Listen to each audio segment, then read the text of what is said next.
Hola, soy Antonio Sala y en este vídeo vamos a modelar un sistema de motor eléctrico de corriente continua, excitación independiente, que mueve a un sistema mecánico que tiene un engranaje reductor de 10:1. Primero revisaremos el modelado de un sistema sin engranaje, similar al visto en otros vídeos, y luego ya abordaremos qué ecuaciones hay que añadir para modelar este mecanismo reductor y cómo pasarlas a representación interna. Si recordamos rápidamente cómo se modela este sistema de motor de continuo que mueve una carga, pues tendríamos por una parte pues las ecuaciones de esta malla eléctrica de aquí de la izquierda, esta ley de Kirchhoff con caídas de voltajes en resistencia bobina y fuerza contraelectromotriz del motor, la caída en la resistencia, pues es claro, resistencia por intensidad. La ecuación elemental de la bobina es que la derivada de la intensidad es tensión entre autoinducción y luego pues la caída de tensión generada por el motor al rotar a velocidad angular omega pues es pues una cierta constante K por omega. Si ahora modelamos la parte mecánica de la derecha, el par motor es proporcional a la intensidad por la misma constante si estamos en unidades internacionales que la que era de velocidad angular a tensión, y luego ya la aceleración angular pues será par resultante entre momento de inercia, que le llamamos J, y ese par resultante será el par motor menos el par de rozamiento, que, bueno, pues si lo suponemos simplemente lineal, pues será un cierto coeficiente de rozamiento B por la velocidad angular omega. De manera que este sistema de aquí son 6 ecuaciones, esta variable U es la entrada, y las incógnitas son pues las señales simbolizadas por VR, VLE, intensidad, VR ya está en la lista, y VL también está en la lista, omega y T, porque ya E, I, omega, T, etcétera, de la última ecuación, pues ya está en la lista y por tanto tengo 1, 2, 3, 4, 5 y 6 incógnitas y por tanto el modelo está correctamente planteado. En el modelado de este sistema, aunque podríamos poner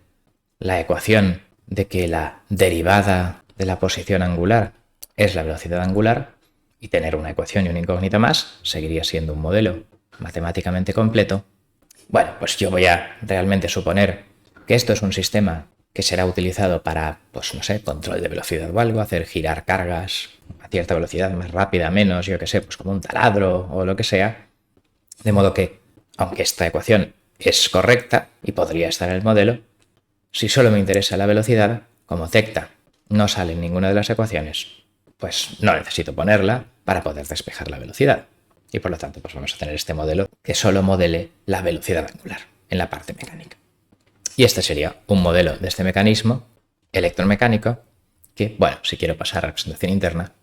debo quedarme con estas ecuaciones y a la derecha solo pueden salir cosas, función de U y omega, entrada y variables de estado. De modo que si de aquí tengo que despejar VL,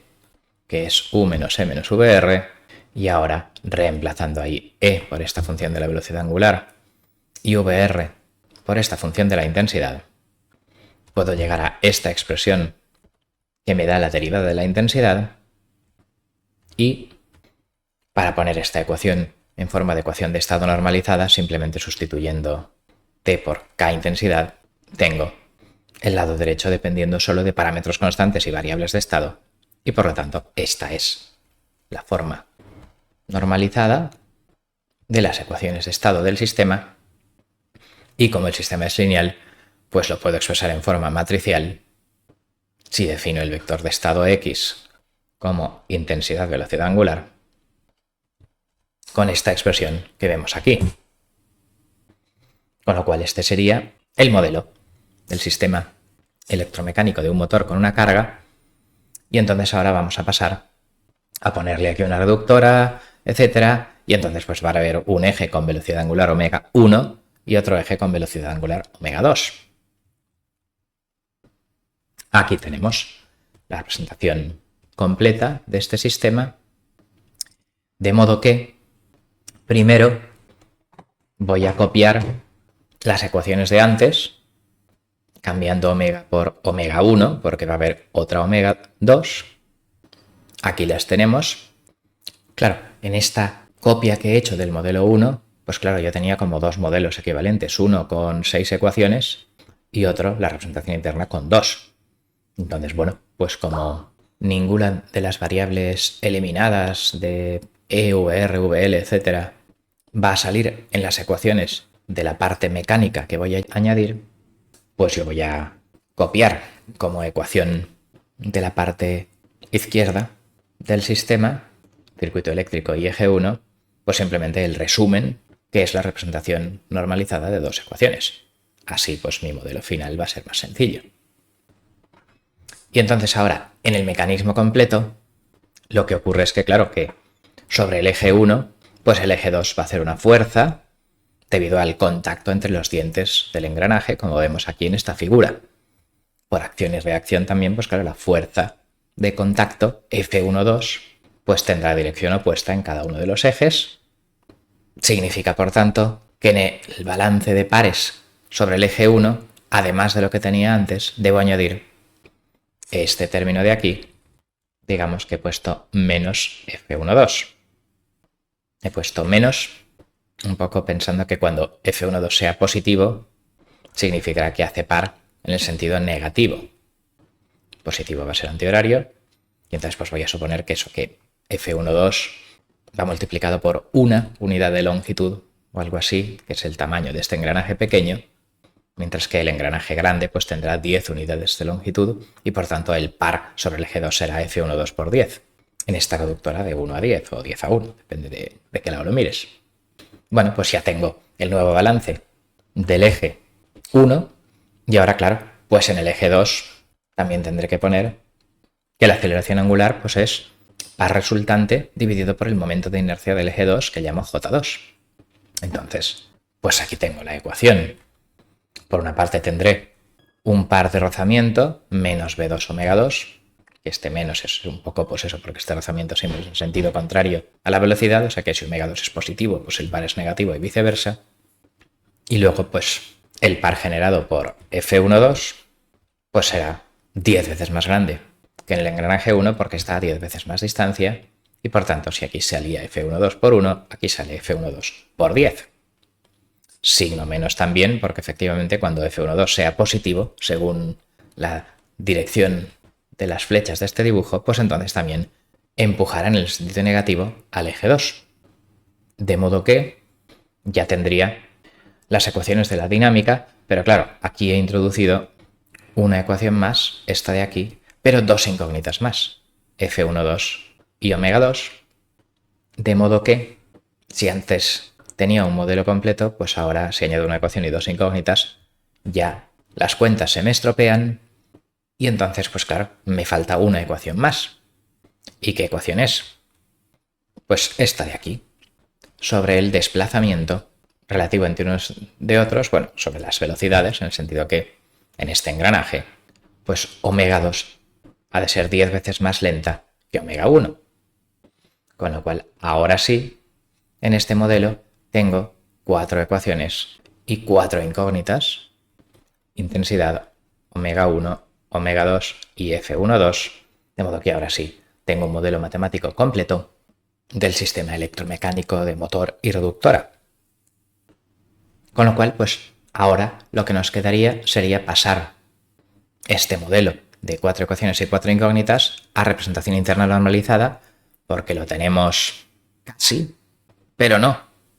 En el sentido que, por una parte, esta ecuación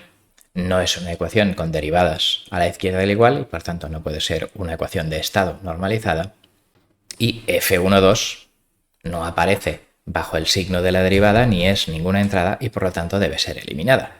Con lo cual, pues vamos a ver cómo lo hacemos. Para ello ya, una vez tengo un modelo matemático, la foto de qué significa físicamente no es necesaria, de modo que voy a copiar las ecuaciones y vamos a centrarnos en la manipulación de las mismas. ¿Cómo? Primero, vamos a sustituir esta ecuación en esta. Y lo que ocurre es que, bueno, pues para tener unas ecuaciones que queden bonitas, que nos den cierta inducción mecánica sobre la relación de transmisión, pues a esto le voy a llamar n mayúscula, que en mi caso concreto será 10, pero en fin, voy a hacer el modelo para cualquier relación de transmisión. Y entonces pues hay que sustituir esto en esta, de modo que obtengo esta ecuación de aquí, donde esto es omega 2 y esto es omega 2. Bueno, pues ya tengo, en vez de 4 ecuaciones, 3 ecuaciones con derivadas a la izquierda. Pero claro, ahora no pueden salir expresiones raras aquí a la izquierda, esto no está normalizado. Y también aquí más o menos sale la derivada de omega 1 y aquí sale también la derivada de omega 1. Entonces, en una representación normalizada no puede salir 2 veces la derivada de lo mismo. Si sale 2 veces la derivada de lo mismo, tenemos un problema. Vamos a ver qué es lo que va a pasar. Bueno, pues primero, esta ecuación voy a multiplicar por menos n ambos lados, de modo que se me va a quedar como esta de aquí, derivada de omega 1, y luego pues esta de aquí. Al multiplicar por n se me va este denominador, pero al multiplicar por n aquí se me queda n cuadrado y bueno, y los signos cambian, este menos se me convierte en un más y 3 menos se convierten en un único menos. Con lo cual, ya tengo aquí esta ecuación que es la de abajo pero en limpio, y ahora sí, claro, si en mi representación me aparecen 2 derivadas de lo mismo, que no pueden aparecer, pues lo que ocurre es que, claro, que las letras que son a la derecha deben ser tales de manera que esto sea igual, porque las dos cosas son la aceleración angular 1, de manera que yo voy a poder igualar esto con esto y voy a poder despejar F12 en función de las variables de estado omega 1 y la intensidad eléctrica, que es precisamente lo que busco, eliminar F12. Con lo cual,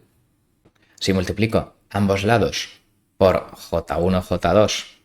para quitar denominadores, me quedará esta expresión de aquí. Podéis pausar y comprobar. De modo que, pasando esto a la derecha y dividiendo por J1n cuadrado más J2, obtengo esta expresión para F12, la fuerza de contacto entre los dos cuerpos, producida en el engranaje reductor. De modo que, como F12 solo depende de omega 1 y de la intensidad eléctrica, pues yo puedo olvidarme de estas ecuaciones, sustituir esta expresión aquí y haciendo operaciones, pues al final a mí me gusta decirle a la máquina que haga las operaciones. O sea, yo he igualado estas derivadas de omega 1 y le he dicho que resolviera F12 y que me diera una expresión simplificada de la solución, esta de aquí, que es el F12, claro, que yo había copiado aquí abajo, y ahora yo le digo que sustituya ese F12 en el balance 1, que es como yo he llamado a toda expresión de aquí, y que haga operaciones y simplifique, y me da esta expresión, que sería la nueva ecuación de estado. Lo que pasa es que, como sale n cuadrado muchas veces arriba y abajo, pues si yo divido arriba y abajo por n cuadrado y lo pongo más bonito, me queda esta expresión de aquí arriba a la derecha. Podéis pausar y comprobar que es con la que me voy a quedar. De modo que estas dos ecuaciones van a ser la nueva representación interna normalizada del sistema motor con reductora, expresado, digamos, en las coordenadas del eje 1, en las coordenadas de omega 1. Obviamente, si yo lo hubiera querido expresar en las coordenadas del eje 2, porque omega 2 fuera lo importante para mi aplicación determinada, bueno, pues entonces tendría que haber sustituido este F12 aquí, en vez de arriba, y decir que omega 1 es 10 omega 2, y entonces con esto y esto hubiera obtenido una representación interna del sistema de un grado de libertad mecánico expresado pues en las coordenadas del eje 2. Bueno, pues tanto monta tanto, quiero decir que pues una velocidad es 10 veces más rápida que la otra, etcétera, pero la representación interna pues no es única. Yo puedo pues cambiar de unidades o lo que sea tal y sigue siendo una representación normalizada válida. Con lo cual, bueno, esta ecuación de la aceleración angular del eje 1, pues claro, si os fijáis, esto de aquí es un momento de inercia equivalente donde pues la inercia del eje 2 se ve sobre el eje 1 como si se añadiera una inercia, digamos, dividida por el cuadrado de la relación de transmisión. O sea que en nuestro caso, que n es 10, pues el eje 2 se ve 100 veces menos inercia sobre el eje 1, y luego pues esto de aquí pues es el coeficiente de rozamiento equivalente de cómo se ve el rozamiento B2 sobre el eje 1, que en este caso pues también es dividido por n cuadrado. Con lo cual pues realmente, como esperábamos intuitivamente, claro, pues al final todo el mecanismo de un grado de libertad, por complicado que sea, podría tener otro tren de engranajes y transmisión, etcétera, mucho más. Bueno, pues se ve desde el eje del motor pues como una cierta inercia equivalente y un cierto pues rozamiento equivalente o lo que sea, y también si hubiera otras fuerzas o pares, pues esas fuerzas o pares se dividirían por n, no por n cuadrado, como fuerzas equivalentes en este eje. En fin, detalles no son objetivo de aquí, pero bueno, pues aquí tenemos, por lo tanto, el modelo reducido al eje 1 equivalente, y que, bueno, pues que si yo cojo estas dos ecuaciones y las pongo en forma matricial, pues entonces me quedaría esta expresión que veríamos aquí abajo como resultado final de las ecuaciones de estado en forma normalizada. Obviamente, el modelo debería incorporar ecuaciones de salida para indicar a cálculos posteriores o a software de simulación o lo que sea las gráficas o las simulaciones de qué cosas puede haber. Las ecuaciones de salida pueden ser o bien intensidad y velocidad angular del eje 1 o cualquier otra tensión en componentes, fuerza electromotriz, velocidad del eje 2 o lo que sea. Pero bueno, esas ya son sin derivadas, son fáciles, dependen de la aplicación en concreto y no las vamos a ver aquí. Con lo cual, con esto concluimos. En este vídeo hemos visto cómo modelar un motor que mueve a una inercia y cómo modificar ese modelo añadiendo fuerzas y pares de interacción y la ecuación, digamos, del engranaje para tener un nuevo modelo que incluya un segundo eje con reductora. Este nuevo modelo también había que pasarlo a representación interna normalizada, y para ello hemos tenido que hacer ciertas operaciones, etcétera, para poder despejar la fuerza de interacción en función de las variables de estado, omega 1 e intensidad eléctrica, sustituirla aquí y pues dejándolo en limpio me quedaba un modelo con estas dos ecuaciones donde se veía el concepto de momento de inercia equivalente y coeficiente de rozamiento equivalente. Y bueno, pues si yo quería poner eso en forma matricial, pues tendría las ecuaciones de aquí abajo. Con lo cual, con esto concluimos. Muchas gracias por vuestra atención.